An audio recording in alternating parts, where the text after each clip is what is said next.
할렐루야. 권지천 목사입니다. 같이 말씀 묵상하겠습니다. 오늘은 창세기 28장 하나님이 그 야곱을 축복하는 모습에 대한 말씀을 같이 좀 묵상하도록 하겠습니다. 본문 말씀은 창세기 28장 10절부터 22절까지 말씀인데 중간만 좀 보겠습니다. 13절 14절 보면은 또 본즉 여호와께서 위에 서서 가라사대 나는 여호와니 너희 조부 아브라함의 하나님이요 이삭의 하나님이라. 내 누운 땅을 내가 너와 내 자손에게 주리니 내 자손이 땅에 티끌같이 되어서 동서남북에 편만할지며 땅의 모든 족속이 너와 내 자손이나의 복을 얻으리라. 내가 너와 함께 있어 네가 어디를 가든지 너를 지키며 너를 이끌어 이 땅으로 돌아오게 할지라. 내가 네게 허락한 것을 다 이루기까지 너를 떠나지 아니하리라 하신지라. 아멘.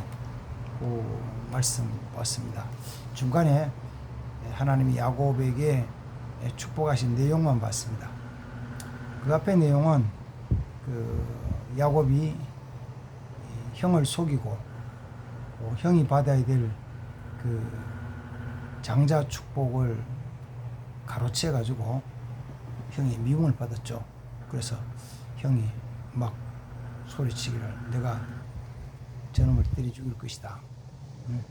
아버지가 안 계시면 너 반드시 너 죽인다. 이렇게 이제 소리치면서 다녔습니다. 그게 이제 두려워서 외삼촌이 살던 바단 아람으로 이제 도망을 가는데 길이 멀어서 하루에 갈 수 있는 게 아니거든요. 그래서 며칠 가야 되는데 하룻밤 들판에서 아무튼 들판에서 들판에는 돌을 베개 삼아서 베고 잠을 자는데 꿈에 하나님이 그에게 나타나셨습니다.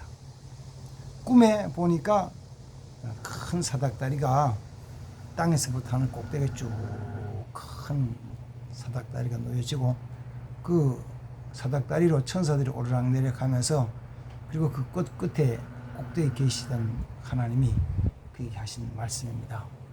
야곱이 축복이죠. 복받은 것이죠. 요 시간 전까지 야곱은 하나님을 만난 적이 없죠. 그래서 어떻게 살았냐면은 자기가 열심히 노력해서 자기가 복을 쟁취해야 된다고 차지해야 된다고 생각했다고요. 그래서 그 복을 차지하는 그 방법을 여러 가지 막 하면서 때로는 속이기도 하고 때로는 이렇게 미혹하기도 하고 뭐 이렇게 해가지고 어떤 자기가 복을 받아 보려고. 그게 사실은 오늘날 수많은 사람 사는 방법이잖아요. 지식에 대한 것도 또 어떤 지위에 대한 것도 권세에 대한 것도 기술에 대한 것도 부귀 재물에 대한 것도 자기가 열심히 노력해서 자기가 쟁취해 있다고 생각을 하고 노력을 합니다. 그렇게 생각하는 사람들은 그렇게 해서 그 자기 원하는 것을 얻었을 때는 자기가 했다고 생각하거든요. 자기 거라는 생각이죠. 생각. 쉽게는 권력도 보면은 자기가 막 취하려고 그때는 온갖 수단 방법을 다 하잖아요. 거짓말하는 거는 말할 것도 없고 사람을 속이는 거는 말할 것도 없고 여러 가지 방법을 다 해요. 그러나 그렇게 해서 얻는다 그래가지고 그게 자기에게 영을 주어지는 거 아니잖아요. 오늘 보면 싹 없어져 버려요. 그래서 그걸 쫓아가. 야곱은 그전엔 그렇게 살았는데 이제는 어떻게 사느냐면은 하나님이 그에게 복 주신다는 약속의 말씀을 붙잡고 사는 거죠. 그걸 꿈을 통해서 그에게 주신 거예요. 야곱은 그 꿈 꾼 다음에 여기 이 자리가 꿈에 하나님이 그에게 나타나셔서 꿈에 그에게 하나님이 축복해 주세요 약속하신 그 자리. 여기는 바로 다른 곳이 아니야. 하나님의 집이야. 하나님의 집. 하나님의 집이 뭐요? 베델이란 뜻이 하나님의 집이란 뜻이거든요. 여기가 하나님의 집이야. 여기 바로 어디냐면은 하늘로 통하는 문이야. 하늘 문. 그러면서 경배를 드리고 약속을 해요. 오늘 아침에는 그냥 간단하게 하나님이 야곱이 축복했던 말씀에 대한 거 읽었던 말씀 13절, 14절 두 절 말씀 조금 살펴보겠습니다. 13절 말씀에서는 여호와께서 야곱에게 약속하시되 나는 네 조부 아브라함의 하나님이요 이삭의 하나님이다 이렇게 말씀하셔요. 하나님 나타나시서 내가 누구냐 하면은 너의 조부 아브라함의 하나님이고 네 아버지 이삭의 하나님이다. 그러면 그는 뭐요? 그러면 야곱의 하나님 되시네요. 그래서 본문에서 하나님이 야곱에게 나타나셔서는 아브라함의 하나님, 이삭의 하나님, 야곱의 하나님 이렇게 말씀하시지만 나중에 시간이 지난 다음에 이스라엘 백성이 애굽에서 나올 때 모세에게 말씀하시고 모세에게 또 그렇게 전하라고 하신 말씀을 이거죠. 그 하나님이 어떤 하나님이냐면은 너희 조상 아브라함의 하나님이요 이삭의 하나님이요 야곱의 하나님이로다. 그 하나님이 야곱의 하나님이요 그 하나님이 야곱의 하나님이라고. 우리 그 말씀을 이렇게 받아들이잖아요. 아브라함의 하나님, 이삭의 하나님, 야곱의 하나님은 곧 나의 하나님이다. 어떻게 믿으시나요? 그러면은 걱정할 거 없어요. 전능하신 하나님이 모든 것 다 가지신 하나님이 나의 하나님이 되신다고 믿어지면은 걱정할 거 뭐 있어요? 뭐만 하면 돼요? 감사만 하면 되죠. 찬양만 하면 되죠. 감사하고 찬양하면은 하나님은 필요할 때 다 주신 하나님 믿으시기 바랍니다. 야곱에게 처음 축복하신 얘기예요. 나는 너희 조부 아브라함의 하나님이요 이삭의 하나님이다. 그리고 너희 하나님이다. 아멘. 이 축복의 약속의 말씀이 우리에게 주신 말씀으로 믿으시기 바랍니다. 두 번째는 뭐냐면은 내가 너의 누운 이 땅을 너와 네 자손이 줄 것이다. 땅에 대한 약속이에요. 땅이 없어가지고 쩔쩔맬 때 땅에 대한 약속이에요. 지금도 우리도 땅에 대한 약속 아주 대단히 귀한 거죠. 땅에 대한 거. 현대사회는 주인 없는 땅이 없다고 생각할 만큼 다 주인했어요. 심지어는 바다도 하늘도 땅도 다 마찬가지예요. 자기 거라는 거죠. 그래서 뭐 가끔은 지난번에도 보니까 북한이 미국 비행기가 뭐 자기들 영공을 침략했다나 미국 배가 자기들 영해 바다에 들어왔다나 하면서 막 그렇게 이야기해요. 그거 있죠.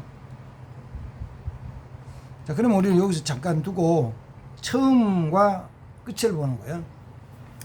이 세상의 시장인 처음 천지를 창조하신 하나님이 아담과 하와를 데리고 에덴 동산에 가셔서 아담 너희 생활해라. 그리고 이 모든 건 네가 다스려라. 여기 있는 모든 건 네 마음대로 따먹어라. 모든 거 다 해라. 다만 하나 동산 중앙에 있는 선악을 알게 하는 나무의 실과를 따먹는 것 그거 따먹지 말고 나머지는 다 네가 해라. 그러면서 하나님이 아담에게 그 에덴 동산을 맡겨주신 거 있죠. 그 조그만한 뭐 몇백 평, 몇천 평짜리 아니요. 다 주셨다고요. 아담의 것은 아닌데, 아담의 것은 아니에요. 아담의 소유가 아니고 아담이 관리할 수 있도록 다 주셨다고. 그러면 크면 일만 많지 아무것도 아니잖아요. 일이 많아요. 일이 많아도 일을 감당할 수 있는 힘이 있으면요 너무 좋은 거예요. 하나님 그 주셨죠.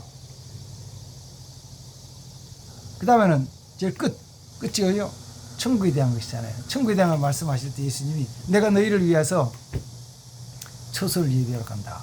가서 너희 있을 처소를 다 예비하면 내가 다시 와서 너희를 데리고 그것에 있게 할 것이다. 그래서 예수님이 우리가 거해야 될 집 거처를 준비하시고 되면 우리를 거기서 살게 하신다는 거예요. 그 우리는 그냥 단순히 생각해가지고 도시 아파트처럼 딱 문 딱 열면은 바깥이고 문 딱 닫으면 집 아니고 딱 이런 거 그런 공간을 얘기하는 건 아니죠. 거기는 어쩌면은 더 넓은 들판에 집 짓듯이 집을 짓고 마당도 있고 정원도 있고 꽃밭도 있고 어쩌면은 연못도 있고 다 있고 큰 강가 호수 그거 없고 내가 사용하는 곳이요 주시는 거죠. 다만 이 땅에 사는 동안에 내 이름으로 된 땅이 없어가지고 난 아무것도 없다 그런데 아니 그게 아니고 이 땅에 사는 동안에도 하나님은 우리로 하여금 관리하게 하신 땅을 주실 것이다라는 약속을 믿으라고요. 자, 아까 조금 전에 얘기했듯이 다시요. 그걸 꼭 내 이름으로 등기를 하고 땅 문서를 가지고 집 문서를 가지고 이렇게 하는 것만 쫓아가지 말고 그게 전부가 아니고 지금 내가 하고 있는 게 있네요. 하나님 축복이라고요. 지금 내가 예배 드리는 이 장소 예배당이 하나님이 내게 주신 축복이라고요. 어떤 사람은 그걸 목사님 거잖아요. 왜 목사님 거요? 교회가 왜 목사님 거요? 교회는 목사님 게 아니잖아요. 뭐 하는 거죠?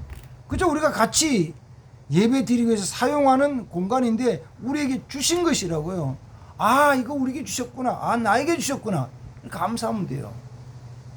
찬양하면 돼요. 필요한 걸 같이 나누면서 사는 거예요. 한 야곱에게 땅을 약속해 주셨어요. 축복해 주셨어요. 그 다음 세 번째는 뭘 주시냐면 14절 내 자손이 땅에 티끌같이 뛰어서 동서남북에 편만할 것이며 자손이 많아진다는 거예요. 오늘날은 자녀들이 많아지면은 양육하는데 어려워서 힘들다 그래요. 교육비가 너무 많이 들어 어렵다 그래요. 그래요. 양육비가 많이 들죠. 교육비가 많이 들어요. 많이 드는 것처럼 보여지는 거죠. 왜냐하면 그렇게 양육하고 그렇게 교육해야만 된다고 생각하니까 그런 거예요. 그렇게 교육을 해야 된다고. 그 사이에는 막 여러 가지 일이 있으니까 그거는 뭐 자세한 거는 우리가 지금 얘기할 건 아니 이 시간 아니니까 두고 하나님 자녀들이 많게 해줘요. 그 자녀들이 많아져. 자손이 많아져. 자손이 많아지면요 대적은 보면은 두려워 떨어요. 대적은요 숫자가 많은 것만 무섭다니까요. 무서워. 그리고 많아지면은 그 축복을 다 알아요.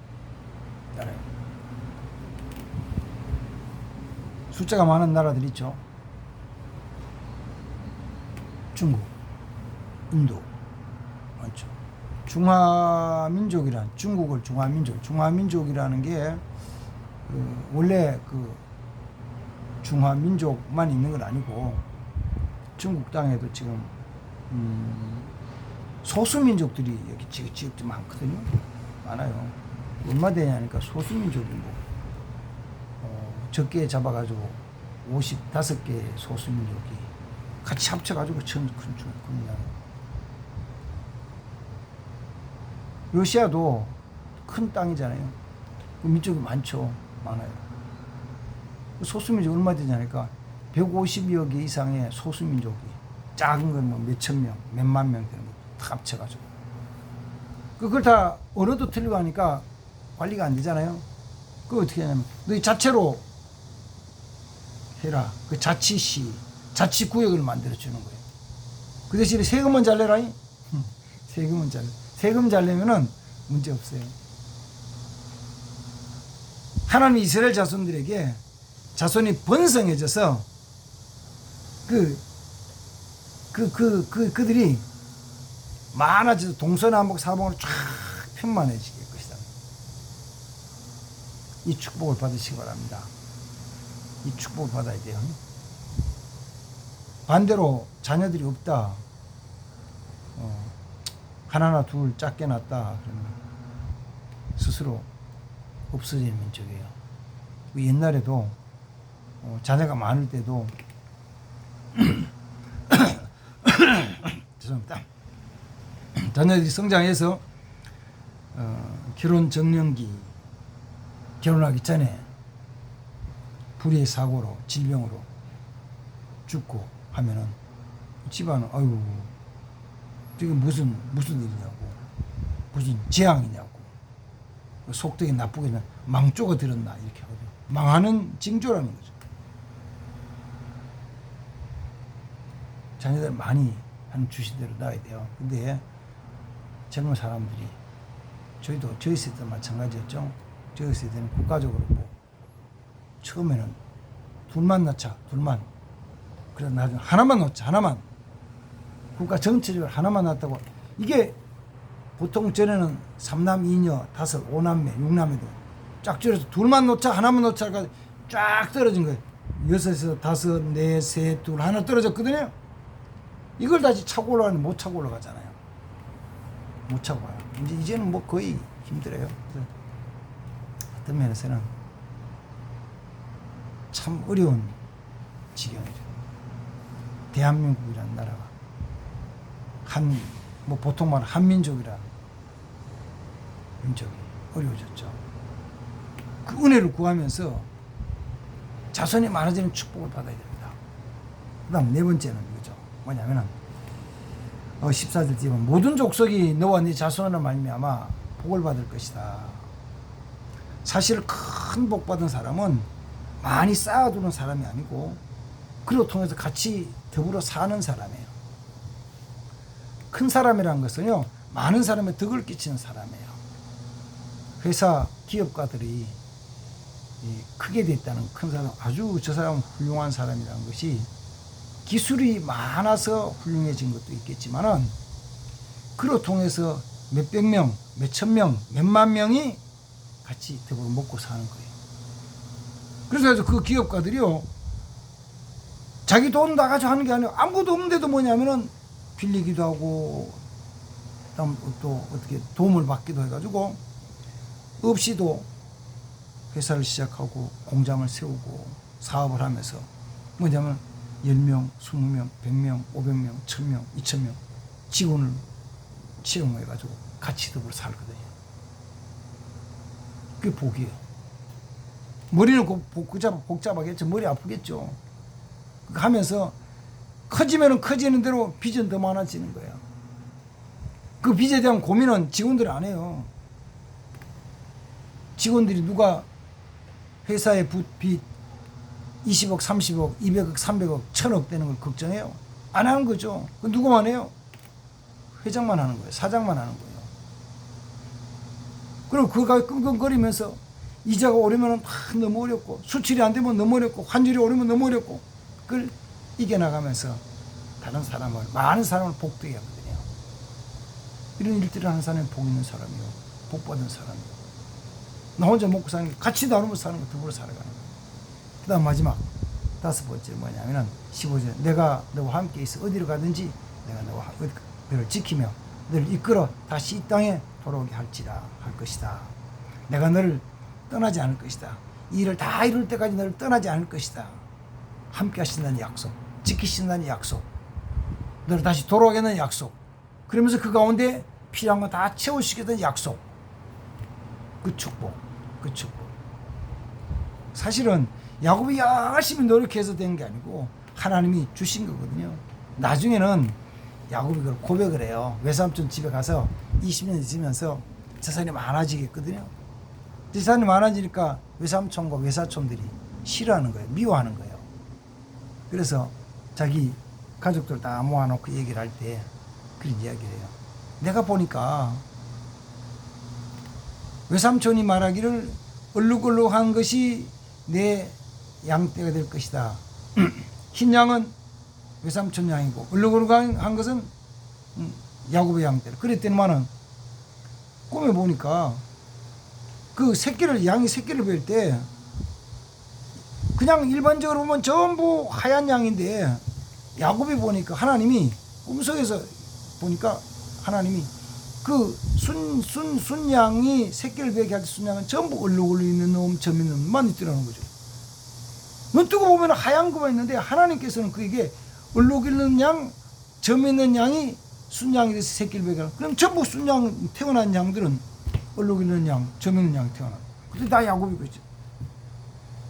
하나님이 그에게 복을 주신 거죠. 하나님 함께 하시면 복 주신 거예요. 하나님 함께 하시면 지어주신 거예요. 내가 노력해서 얻는 거 귀한 거예요. 그러나 진짜 큰 복은 귀한 것은 하나님이 그렇게 노력해서 얻게 하신 것이 아니라 하나님이 주시는 거예요. 이 야곱이 준 축복이 나에게 주신, 내게 주신 약속의 말씀을 받고 이 꿈, 이 믿음 가지고 살아가게 됩니다. 오늘도 하나님 그 역사하시는, 하나님 오늘 어떻게 역사하시나? 어디까지 역사하시는가? 하나님 축복을 이루어 가시는데 오늘 어디까지 역사하실 건가? 아, 이거 참 기대되네. 한번 봐야지. 이런 믿음으로 사는 삶이 되기를 주님을 축복합니다. 하나님 아버지 감사합니다. 야곱에게 복 주셨던 하나님 아버지, 이 시간 우리도 이 말씀이 야곱에게 주셨지만 곧 내게 주신 말씀으로, 내게 복 주신 약속의 말씀으로 내가 받습니다. 이 말씀 가지고 꼭 붙잡고 기대하며 소망하며 바라보며 살아가는 자 되게 없어서 예수님의 이름으로 축복하며 기도합니다. 아멘. 감사합니다. 주의 이름으로 축복합니다.